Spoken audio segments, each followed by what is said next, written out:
Hello everyone. তো আজকে বানিয়েছিলাম আমরা সবাই মিলে আম মাখা।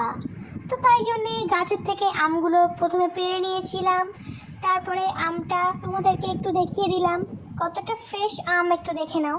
তো তারপরে আমের খোলাটা ছাড়িয়ে আমাদের পুকুর জলে ভালো করে ধুয়ে নিলাম।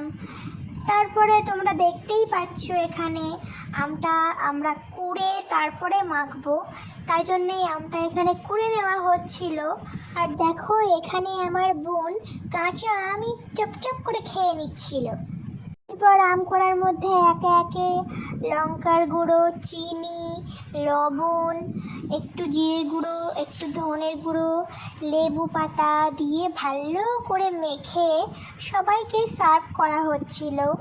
তো আমি একটু বেশি করেই চেয়ে নিলাম, আমার খুব ভালো লাগে আম মাখা খেতে।